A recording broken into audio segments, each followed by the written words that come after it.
A very good morning students. आज हम लोग लेक्चर नंबर 2 बात करेंगे from the topic chemical reactions and equations. एक बार रिवाइज कर लिया जाए। अभी तक हम लोग इस चैप्टर में इंट्रोडक्शन पढ़ चुके हैं। इंट्रोडक्शन में हम लोग क्या पढ़ चुके हैं कि व्हाट इज केमिकल रिएक्शंस, जहां पे दो और more than two substance combine करते हैं to form a new product. Reactions are of two type, they are balance and skeleton.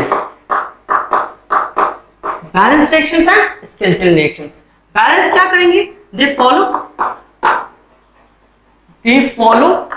law of conservation of mass. Conservations of mass, or similarly they do not follow. They do not follow law of conservations of mass. इसके बारे में हम लोग पढ़ चुके थे। Next topic was types of reactions. In types of reactions हम लोग क्या पढ़ चुके थे? हम लोग पहला कॉम्बिनेशंस पढ़ चुके थे। कॉम्बिनेशंस रिएक्शंस, और दूसरा हम लोगों का क्या था? Just opposite of combination, that is decomposition. Decompositions reactions, ये दो चीज हम लोग पढ़ चुके थे। एक बार हम लोग बेसिक्स बात कर लेते हैं। In combinations reaction two product A plus B they combine single product. वो किस चीज का फॉर्मेशंस करते हैं? सिंगल प्रोडक्ट का फॉर्मेशंस करते थे। किसमें? इन कॉम्बिनेशंस रिएक्शंस में। और in decomposition reaction opposite of combinations reactions happen. What? Opposite of combinations reactions happen.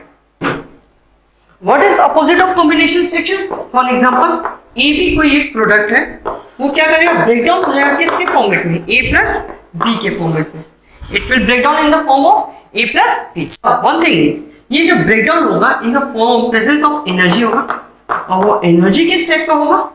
अगर B कोई एक प्रोडक्ट है in the presence of, अगर ये हीट एनर्जी ब्रेक डाउन हो रहा है, उसको हम क्या कहेंगे? Thermal decomposition. It will be A plus B। अगर AB ब्रेकडाउन हो रहा है आपको in the presence of current, in the presence of current, तो इसको हम लोग क्या बोलेंगे? That is electrolysis. अगर कोई एक सब्सटेंस ब्रेकडाउन हो रहा है in the presence of light, in the presence of light, तो इसको हम लोग बोलेंगे photo decomposition reactions. What we call it? Photo decomposition reactions. Is it clear?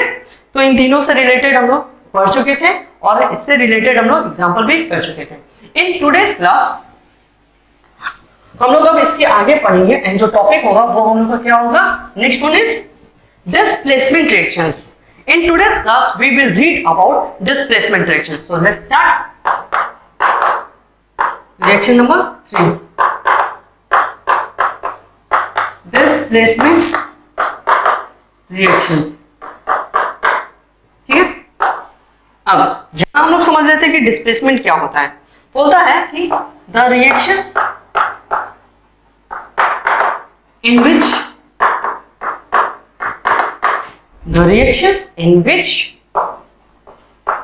More reactive element displace less reactive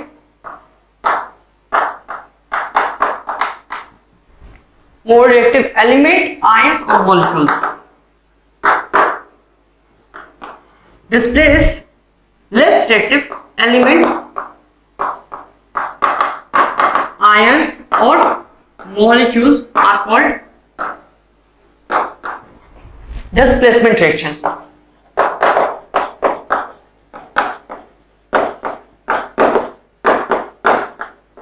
इसको हम क्या बोलेंगे? Displacement reaction. Displacement reactions are of two types. Basically, displacement of metal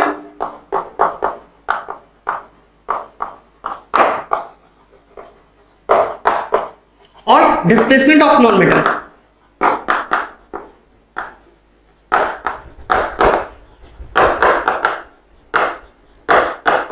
It is of two types: displacement of metal and displacement of non-metal. For example, एक reaction लिखते हैं हम लोग। Reaction लिख लेते हैं Zn plus CuSO4। Zn plus CuSO4 ये क्या प्रोडक्ट बनेगा? ZnSO4 plus Cu। तो यहाँ पे Zn एंड Cu में कंपेयर किया जाए तो हम लोग का क्या होगा, Zn और Cu में Zn ज्यादा रिएक्टिव होगा एज कंपेयर टू Cu। तो यहाँ पे क्या बनेगा, ZnSO4। अगर यही डिस्प्लेसमेंट ऑफ नॉन मेटल का बात किया जाए, बात करते हैं हम लोग NaBr प्लस Cl2। इस केस में यहां पे देखें bromine is non metal and chlorine is a non metal. In this case zinc and copper में यहां पे डिस्प्लेसमेंट किसका हुआ था, in the case of zinc and copper यहां पे डिस्प्लेसमेंट हम लोग का कॉपर का हुआ था, क्योंकि यहां पे क्या है, ये दोनों हम लोग का क्या है, मेटल है, ये दोनों हम लोग का क्या है, मेटल है। और इस केस में ये आपको बनेगा NaCl और Br2 क्या होगा, रिलीज हो जाएगा। और इस केस में ये दोनों हम लोग का क्या है, नॉन मेटल है, ठीक है। So in this case this is displacement of non metal and displacement of metal. तो डिस्प्लेसमेंट रिएक्शन में कौन होगा कि highly reactive metal, the reactions in which more reactive, जो ज्यादा रिएक्टिव होगा वो कौन किसको डिस्प्लेस करेगा, लेस रिएक्टिव सब्सटेंस को डिस्प्लेस करेगा। किसको डिस्प्लेस करेगा, एलिमेंट आयंस और मॉलिक्यूल्स को। अब यहां पे देखिए, अब हम लोग को जो चीज देख सकते हैं वो हम लोग को देखना है कि किस बेसिस पे हम लोग मानते हैं कि कोई भी चीज रिएक्टिव है, नॉन रिएक्टिव है। उसके लिए हमारे पास रिएक्टिविटी सीरीज है।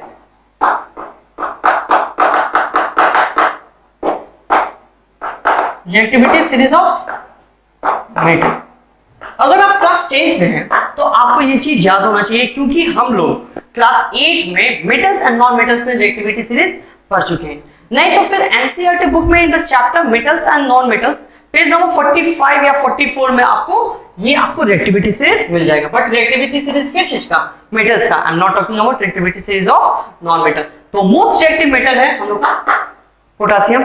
उसके बाद क्या आता है, सोडियम, फिर आएगा कैल्शियम, फिर मैग्नीशियम,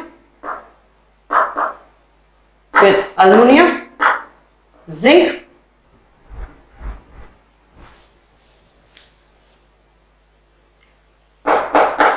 आयरन, लेड, हाइड्रोजन, ठीक है। So these are highly reactive metals, these are highly reactive metals. और ये जो हो जाता है हम लोग का, इससे ऊपर जितने भी एटम होते हैं दे आर हाईली रिएक्टिव, और इसके नीचे जितने भी मेटल होंगे वो क्या होंगे, लीस्ट रिएक्टिव, या फिर कर सकते हैं कि extremely low reactive, low reactive in nature. इसके नीचे आ जाएगा हम लोग का कॉपर, Hg, ठीक है।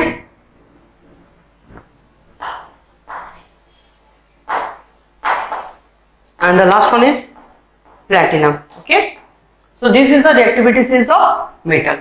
ये हम लोग को याद करना पड़ेगा किसके लिए, displacement of metals and non metals के लिए। अब हम लोग इसका क्या मान लेते हैं, इसका हम लोग एक स्केलेटन फॉर्म बना लेते हैं कि स्केलेटन फॉर्म अगर बात करेंगे तो क्या होगा।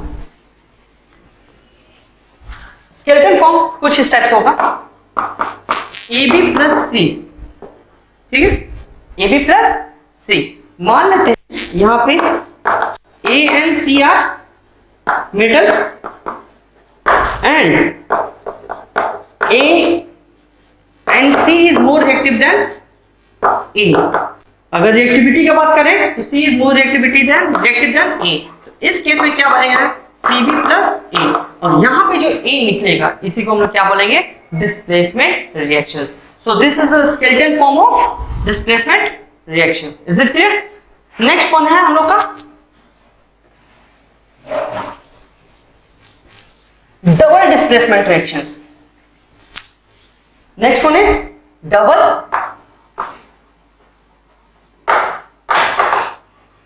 Displacement reactions. Double displacement reactions, इसके बारे में समझा जाए। डबल डिस्प्लेसमेंट, देखिए डिस्प्लेसमेंट में तो हम लोग जाने थे क्या था, वो क्या था, AB प्लस C, ये क्या बना था, CB प्लस A, ओके। अब इस वाले केस में डबल डिस्प्लेसमेंट में क्या होगा, इसको हम लोग लिख देते हैं, ये है हम लोग का displacement reactions, okay. Double displacement में बात करेंगे तो ये क्या बनेगा, AB प्लस CD, ठीक है। अब वही केस मान लेते हैं यहाँ पे हम लोग का ये कहां चला जाएगा, इसके साथ चला जाएगा, ये कहां से चला जा रहा है, इसके साथ चला जा रहा है, तो ये बनाएगा आपको Cb प्लस Ed। ये होगा हम लोग का कौन सा reaction, this is a type of double displacement reactions. तो how can we define double displacement reaction, a type of reactions, a type of reactions in which exchange of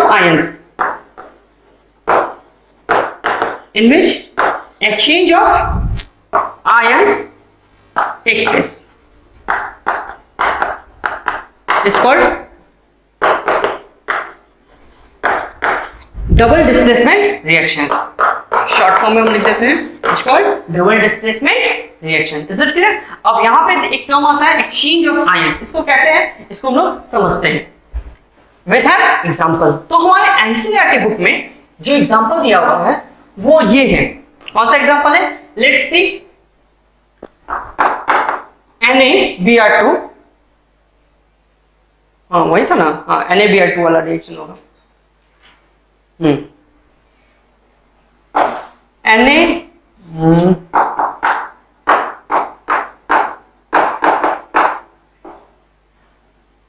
Na2SO4 plus CSO4,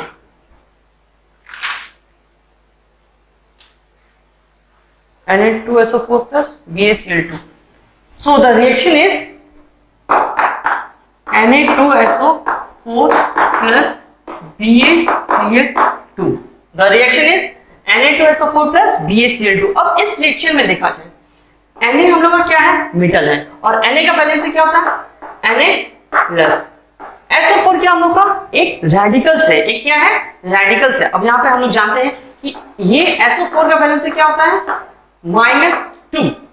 इस case में देखो Ba का balance से क्या है, +2, और Cl का बैलेंस से क्या है, -1। अब यहाँ पे देखिए Na का बैलेंस से +1 और Cl का बैलेंस क्या है, -1, और ये दोनों क्या जाएगा, एक दूसरे के साथ जाएगा। क्यों, एक्सचेंज ऑफ आयंस। देखो ये क्या है, हाईली रिएक्टिव मेटल, और ये क्या है, हाईली रिएक्टिव नॉन मेटल। अगर कोई स्टूडेंट पूछेगा कि why exchange of ions take place, तो यहाँ रीजन होगा कि कोई भी एलिमेंट अगर बॉन्ड ब्रेक करता है तो उसके पीछे मेन रीजन ये होता है कि वो क्या करे, अपने स्टेबल स्टेट से हाईली स्टेबल स्टेट में जाए। अगेन आई रिपीट, वो क्या करे, अपने स्टेबल स्टेट से हाईली स्टेबल स्टेट में जाने का कोशिश करेगा। देखिए इस केस में Na2SO4 और NaCl, इन दोनों केस में ये तो स्टेबल है, बट अगर NaCl का फॉर्मेशन करेगा तो वो एक क्या है, हाईली स्टेबल है। क्यों, क्योंकि यहाँ पे क्या है, इसका वैलेंसी +1, इसका वैलेंसी -2, बट इस केस में क्या है, इसका वैलेंसी +1, इसका वैलेंसी -1। तो that's why they choose to go in highly stable state. ऐसा नहीं था कि पहले Na2SO4 वो स्टेबल नहीं था, दे आर स्टेबल, बट अगर NaCl का बात करें, they are more stable as compare to Na2SO4। Now ये फर्दर प्रोडक्ट किस चीज का फॉर्मेशन करेगा, they will form NaCl plus. अब यहाँ पे देखिए ये क्या बनेगा, BaSO4 का फॉर्मेशन कर देगा। ये क्या बनेगा, BaSO4, and this is the product. और यहाँ पे हुआ क्या है, what happened in this reaction, in this reactions double displacement reaction take place. Double displacement reaction take place. What does double displacement reaction, the reactions in which exchange of ions take place. Again I repeat, the reactions in which exchange of ions take place. अब यहाँ पे देखिए, यहीं से हम लोग को एक दूसरा चीज समझ में आना चाहिए। इस रिएक्शन में जो BaSO4 है हम लोग का एक तरह का प्रेसिपिटेट है। क्या है, एक तरह का प्रेसिपिटेट है। What is precipitate, it is insoluble substance. What is precipitate, insoluble substance formed after reactions के बाद जो आपका इनसॉल्युबल सब्सटेंस बच जाता है उसी को हम लोग क्या बोलते हैं, प्रेसिपिटेट बोलते हैं। नाउ डीडीआर कहने का मतलब क्या था, डबल डिस्प्लेसमेंट रिएक्शन। यहां देखो AB plus CD they will form, ये इसके साथ चला जाएगा CB प्लस, और ये कहां चला जाएगा, इसके साथ, ये CB प्लस AD। ठीक है, it is of two type. देखिए डिस्प्लेसमेंट रिएक्शन में क्या था, टू टाइप, मेटालिक और non metallic, displacement of metals and displacement of non metal. Similarly double displacement reaction is also two type. सबसे पहला precipitation reactions. कौन सा रिएक्शन? Precipitation reaction in which formation of precipitate take place. जिसका example कौन सा था? जिसका एग्जांपल था Na2SO4 plus BaCl2। they will form NaCl plus BaSO4। और BaSO4 कैसा है? एक प्रेसिपिटेट होता है, व्हाइट कलर प्रेसिपिटेट होता है। It is of white colour precipitate formed after reactions.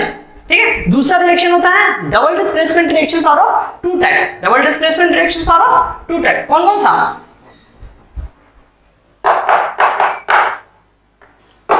Is of two type.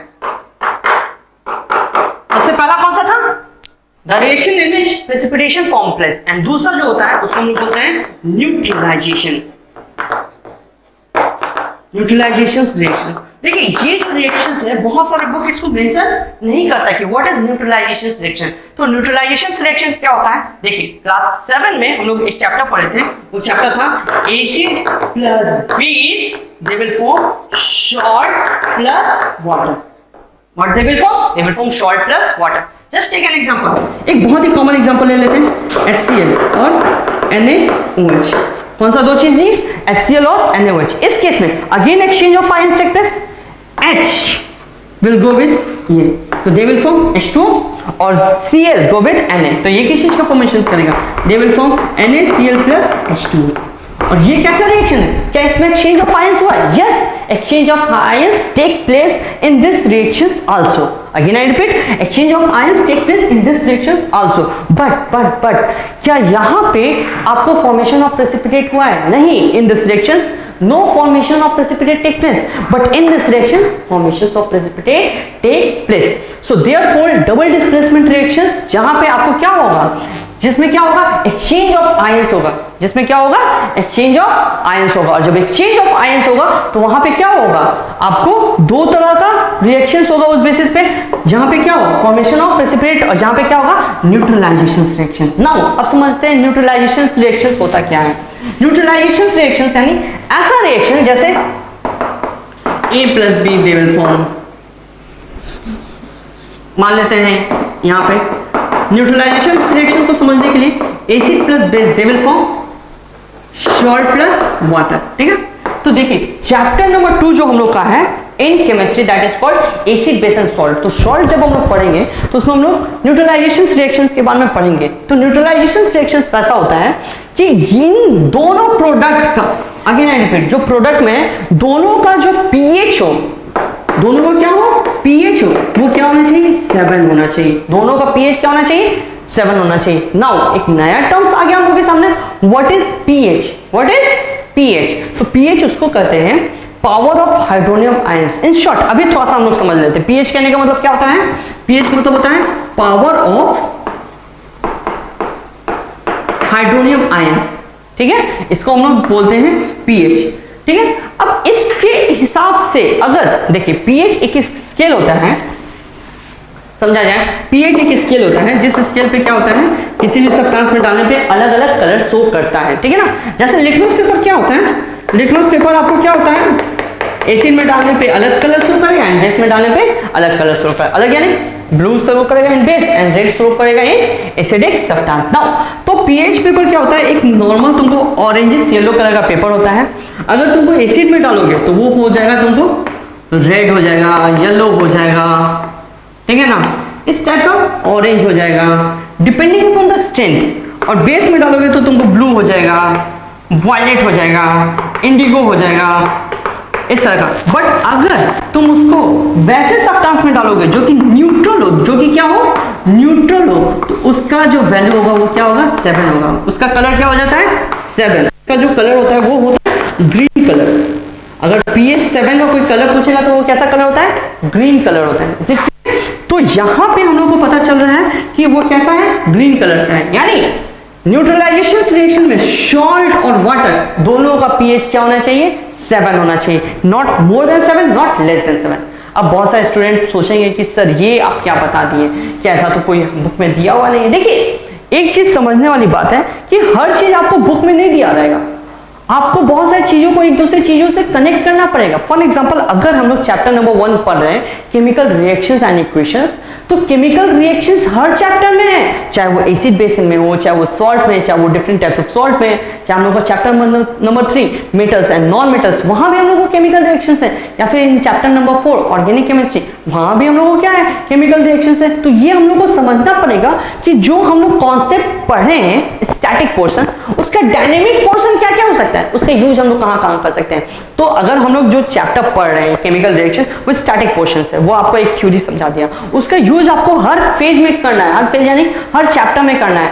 फिर वो चैप्टर नंबर 2, 3, 4, 5 में ये नहीं बोलेगा कि अच्छा वो हम चैप्टर नंबर डील किए थे, नहीं, you have to keep in mind कि वो जो हम लोग पढ़े थे चैप्टर नंबर 1 में रिएक्शन, उसका यूज कहां कहां होगा।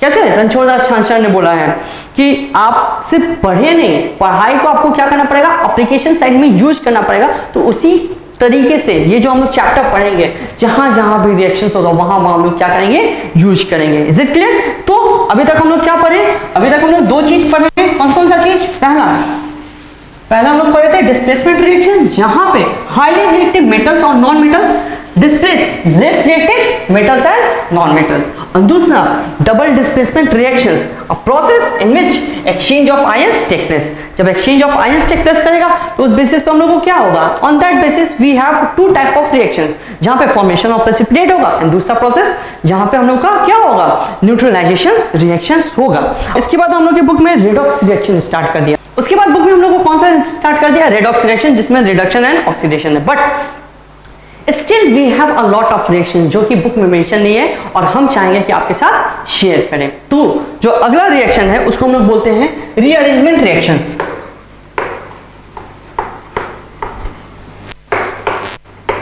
जो नेक्स्ट वन है उसको हम लोग बोलते हैं रीअरेंजमेंट रिएक्शंस। ठीक है, नाम से ही एकदम क्लियर है, रीअरेंजमेंट। अब यहां पे बोलता है chemical reactions in which a chemical reactions in which group of atom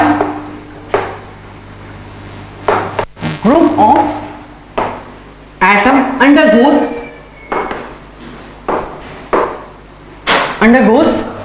rearrangement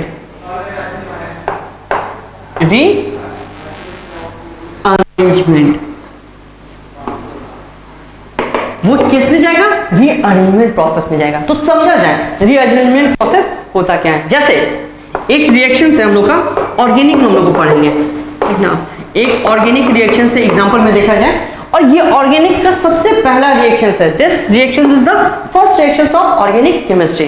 तो जो रिएक्शन है उसको हम लोग बोलते हैं NH4CnO, इसको हम लोग बोलते हैं ammonium cyanide, what we call it, ammonium cyanide. तो जब हम लोग इसको हीट करते हैं, क्या करते हैं हम लोग, हीट करते हैं, तो ये किस चीज का फॉर्मेशन करता है, NH2CO NH2, ठीक है ना, NH2CO NH2। ओके, अब यहां पे ध्यान दिया जाए इस रिएक्शन में क्या होता है, ये एक बेसिकली इनऑर्गेनिक कंपाउंड है। ये कैसा है, ये एक इनऑर्गेनिक कंपाउंड है, और ये कैसा कंपाउंड है, ये एक ऑर्गेनिक कंपाउंड है। ठीक है, अच्छा, ऑर्गेनिक इनऑर्गेनिक में क्या डिफरेंसेस है, हम थोड़ा सा बेसिस पे बता देते हैं कि देखो केमिस्ट्री का, थोड़ा सा 1 मिनट पॉज कर लेते हैं हम लोग, तो बेसिक हम लोग समझ लेते हैं। केमिस्ट्री का जो बेसिक ब्रांचेस होता है वो 3 तरह का होता है। क्या होता है, फिजिकल केमिस्ट्री, दूसरा होता है इनऑर्गेनिक, और तीसरा होता है हम लोग का ऑर्गेनिक। ठीक है ना, सो बेसिकली फिजिकल केमिस्ट्री में हम लोग क्या पढ़ते हैं, कोई भी सब्सटेंस के फिजिकल नेचर के बारे में पढ़ते हैं। जैसे रिएक्शंस ऑर्गेनिक भी होगा इनऑर्गेनिक भी होगा, तो केमिकल रिएक्शंस कैसा चैप्टर है, physical reactions, acid base and salt, तो एसिडिक भी होगा बेसिक भी होगा। देखिए जैसे इनऑर्गेनिक एसिड भी होता है और ऑर्गेनिक एसिड भी होता है, तो वो सब किस में आएगा, फिजिकल में। पीरियोडिक टेबल, बॉन्डिंग, ये सब किस में आएगा हम लोग का, फिजिकल में। अब इनऑर्गेनिक एंड ऑर्गेनिक में बात करते हैं। फॉर एग्जांपल हमारे पास टोटल 118 एलिमेंट है। कितने एलिमेंट है, 118। अगर इसको 2 भाग में बांट किया जाए, ऑर्गेनिक में और इनऑर्गेनिक में, हम लोग ऑर्गेनिक में हम लोग स्पेशली कार्बन के बारे में पढ़ते हैं। किसके बारे में पढ़ते हैं? We study about carbon. और इनऑर्गेनिक में रिमेनिंग 117 एलिमेंट्स के बारे में पढ़ते हैं। अब देखो कार्बन के बारे में पढ़ते हैं, इसका मतलब ये नहीं कि उसमें हाइड्रोजन नहीं आएगा। मेन एलिमेंट्स कौन है?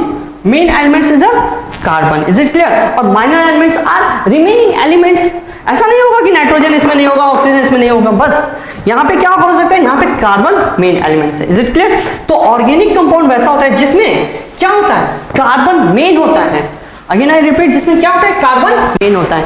एक और चीज, क्या इनऑर्गेनिक में कार्बन होता है? हाँ, इनऑर्गेनिक में भी कार्बन होता है, बट कार्बन वहां पे लीडिंग कंपाउंड नहीं होता है। Again I repeat, leading element नहीं होता है। यहाँ पे इस केस में कार्बन हम लोग का लीडिंग एलिमेंट नहीं है, जबकि इस केस में कार्बन हम लोग का क्या है? लीडिंग एलिमेंट है। ओके, इस केस में कार्बन हम लोग का क्या है? लीडिंग एलिमेंट है। चलिए नेक्स्ट चीज समझा जाए। इस केस में हुआ क्या? इस केस में जो इनऑर्गेनिक रिएक्शंस हैं किस में कन्वर्ट हो गया? ऑर्गेनिक में। समझा जाए, इस केस में नाइट्रोजन कितने हैं? नाइट्रोजन एक यहाँ पे, ठीक है, इसका नाम है ammonium cyanide. What is that? Ammonium cyanide.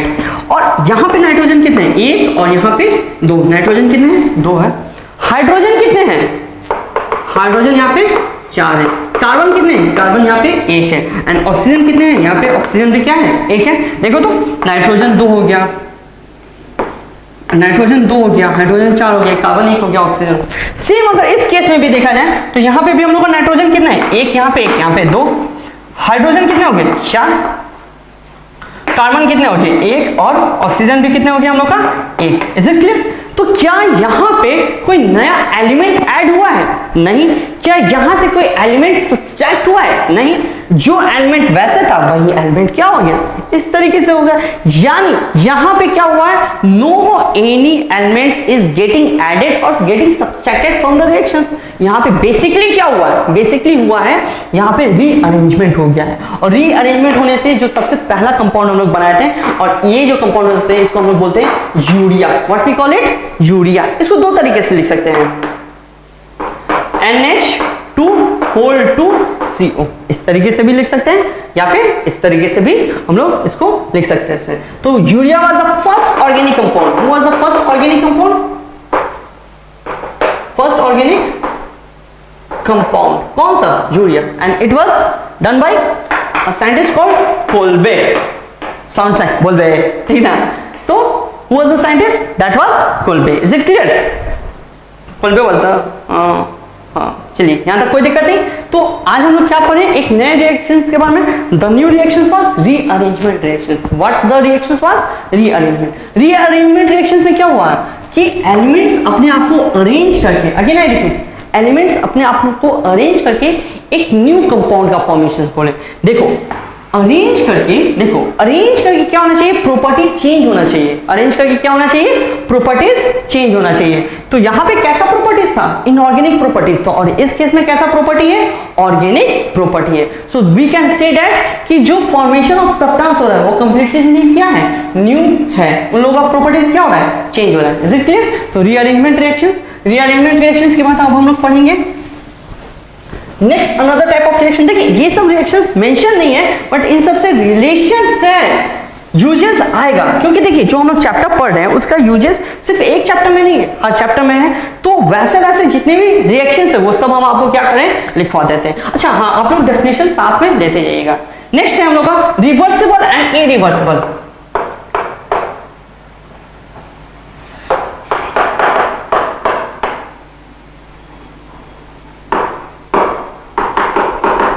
Reversible and irreversible reactions, ठीक है। जूनियर क्लास में हम लोग एक इसी तरह से मिलता जुलता रिएक्शंस पढ़े थे, उसका नाम था physical and chemical reactions. Physical reactions, physical changes में हम लोग क्या पढ़ते थे कि उसको हम लोग क्या कर सकते हैं? ऑब्टेन कर सकते हैं। डेफिनेशंस में हम लोग यही पढ़े थे ना कि उसको हम लोग फिर से क्या कर सकें? ऑब्टेन कर सकें। तो देखो एक रिएक्शन है N2+H2, बहुत ही कॉमन रिएक्शन है। N2+H2 अमोनिया का फॉर्मेशन करेगा N2+H2। ये कैसा रिएक्शन है? रिवर्सिबल रिएक्शन है, ठीक है ना। ये फॉरवर्ड डायरेक्शन में प्रोसीड करेगा एंड बैकवर्ड डायरेक्शन में। तो इस तरह के रिएक्शंस को हम लोग इस तरीके से सिंबल से शो करते हैं। तो दिस इज कॉल्ड इरिवर्सिबल या फिर रिवर्सिबल रिएक्शंस कहते हैं। अगर तुम चाहते हो कि ये रिएक्शन सिंगल डायरेक्शन में ही प्रोसीड करे, किस डायरेक्शन में प्रोसीड करे, सिंगल डायरेक्शन में ही प्रोसीड करें, तो उसके लिए तुमको क्या करना पड़ेगा, यहाँ पे कैटलिस्ट यूज करना पड़ेगा। क्या चीज यूज करना पड़ेगा, कैटलिस्ट। तो लेक्चर नंबर 1 में तो हम लोग कैटलिस्ट डिस्कस नहीं किए थे, बट आज के लेक्चर में हम लोग क्या करेंगे, कैटलिस्ट के बारे में डिस्कस करेंगे। तो कैटलिस्ट क्या होता है, कैटलिस्ट क्या होता है ना, ठीक ना। अब देखो थोड़ा सा एग्जांपल तरीके से समझा के देखते हैं। हम लोग का क्या हो रहा है ना, यहाँ पे हवन हो रहा है, क्या हो रहा है, हवन हो रहा है, हवन हो रहा है, हवन कुंड मस्तों का झुंड, ठीक है ना। तो इसको इस तरीके से समझो, ठीक ना, हवन हो रहा है, ओके। अब जब ये हवन हो रहा है तो मान लो कि तुम शादी करो, लेट्स इमेजिन शादी करो, बाल विवाह कर रहे हो, यहाँ पंडित जी बैठे हुए हैं और यहाँ पे तुम बैठे हो, तुम्हारी फियांसे बैठी है, ओके। अभी तो ट्रेंड चल रहा है चुटकी का और छोटा भीम का, ठीक ना, जस्टिस फॉर चुटकी करके ट्विटर पे ट्रेंड चल रहा है। तो अब मान लीजिए कि कैटलिस्ट क्या हो रहा है, यहाँ पे पूजा के समय में आप तीनों लोग बैठे हुए हैं, शादी किनका हुआ, इन दोनों का ना हुआ, शादी किनका हुआ, इन दोनों का हुआ, इनका तो नहीं ना हुआ। सिमिलरली कैटलिस्ट का वही काम होता है, जो रिएक्शंस को आगे की तरफ ले जाए, जो रिएक्शंस करने में मदद करे। दूसरा अगर एग्जांपल देखा जाए जो कि हम लोग से रिलेटेड एग्जांपल है, फॉर एग्जांपल कि एक क्लास में बहुत लोग बैठे हुए हैं, टीचर भी बैठे हुए हैं, तो टीचर का काम क्या है, पढ़ाना या एग्जाम देना, पढ़ाना या एग्जाम देना, उनका काम है पढ़ाना। तो जब टेस्ट होगा तो वहां पे टीचर कुछ करेंगे नहीं करेंगे, बस उन्होंने जितना मेहनत करवाया है उस मेहनत पे क्या करेंगे कि तुम आगे की तरफ प्रोसीड करो।